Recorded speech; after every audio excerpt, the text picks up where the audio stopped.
Hi guys, it's Sebastian Bates here, the founder of the Warrior Academy and the host of the Warrior Academy podcast. Today I wanted to share with you a short chapter from the book Not a Victim.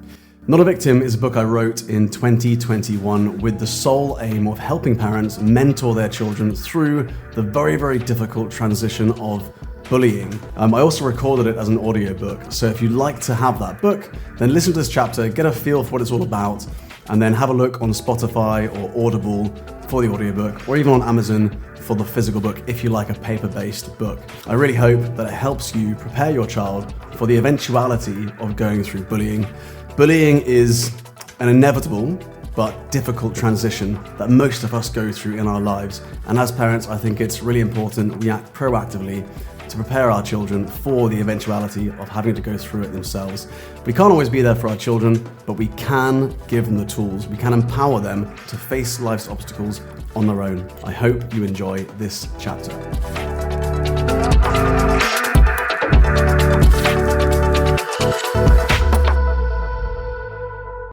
Bullying Breakthrough 2, Menno. At primary school, I was the smallest boy in the class. Despite being my friends, the other boys teased me for being the smallest. I couldn't handle it and would get angry. I told them to stop, which only made it worse. The bullying continued almost every day. I don't remember being supported by my teacher or if he saw what was happening. The bullying continued relentlessly until I started high school. I only had sports as a way of letting off steam. In my first class at high school, I made friends with a boy on the same football team as me. He had red hair and was teased for it, but he was a bully himself, and it started again. This time, though, it was different. Before, I had always told my bullies to stop. I had never reacted physically, maybe because I was so small. I was scared, worrying about what might happen if I did. Again, I asked my bully to stop, but he didn't. Finally, I got so angry that I snapped and retaliated physically. This was a scary moment. I didn't know what I was doing. It's frightening when you're pushed so far that it feels like you no longer have control over your actions and emotions, and you do something you might regret. Looking back, I realized that I didn't know what these boys' intentions were. Was it just teasing, or were they intending to bully me? The effect on me was the same. I couldn't tell the difference and was badly affected. Even after my physical retaliation, the bullying didn't stop. I began to turn into an aggressive kid. The crazy thing is, I didn't know it was happening because the change happened gradually. My grades were hugely affected because I loved learning and still do. But at 13, I began displaying disruptive behavior.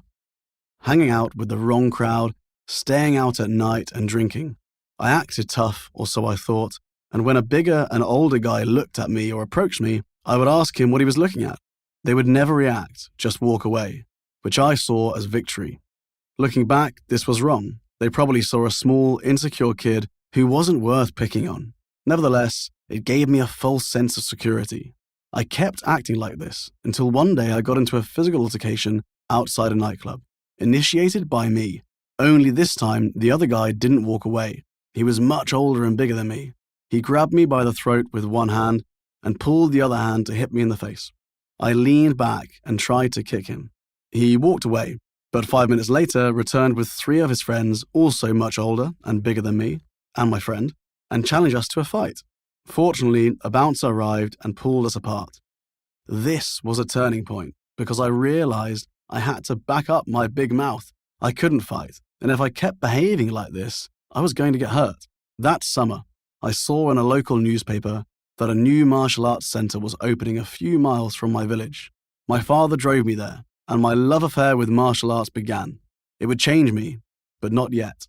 The next change came as a result of a comment by my female best friend, who probably didn't have any idea how big an impact her words would have on me. One day, she looked at me and asked, "Why do you always look so mad?" I was gobsmacked, because I had no idea I looked this way. I pondered that comment for days, and I realized she was right. But not only did I look mad, I felt mad all the time. After this realization, I slowly began to change. I didn't look mad anymore. I went to clubs to have fun, not to act tough or to pick fights. I didn't get into trouble anymore. But the bullying didn't stop. Not yet. Other boys continued to bully me, but it didn't affect me the same way, so the fun went out of it for them. They also knew that I was doing martial arts and was pretty fanatical about it, which intimidated them. I also stopped hanging out with the wrong crowd and making poor choices, which were impacting my health. Martial arts triggered an interest in all kinds of physical and mental activities. I started reading books and watching movies, developing a particular fascination with Bruce Lee. I wanted to study either the mind or the body, which eventually led me to choosing to study physiotherapy. My continued thirst for learning different kinds of martial arts led me to study and practice 8 martial arts and becoming a teacher of 4 of them. When I graduated as a physiotherapist, I wanted to travel the world and study martial arts in different countries. This experience changed me even further. From a largely introverted boy, I became much more extroverted as a man. I decided I wanted to compete in martial arts and eventually become a world champion. The first the island I lived on had ever produced. When I was working as a physio, I experienced 2 moments of reflection and realization. The first was while I was treating a woman's back. For some reason, the conversation turned to her husband, and when she mentioned his name, my jaw dropped. She had married the guy who'd picked that fight with me at the club. I said to her, "When you go home, please thank your husband for picking a fight with me, because that set me onto the path of martial arts, and then to physiotherapy, and even to becoming a world champion." The second came a few years later, when I took on an older female patient. She soon introduced herself. She started crying. She told me how her son had been badly bullied by me and my brother in elementary school, and that he came home crying and aggressive day after day. Now he was a strong person and a happily married man. She said he could take me on. I kept my mouth shut and I listened. I didn't have any recollection of bullying her son and had no idea of the extent to which I had affected him and his mother. The work I do with Sebastian is part of my mission to close this circle in an attempt to stop children who are bullied becoming bullies themselves. I really hope you enjoyed today's Warrior Academy podcast episode. We're going to keep creating these episodes because I know that so many parents find them useful or get insights or get ideas about how to develop their child's character. But it all comes down to the 3 C's: confidence, conduct, and concentration.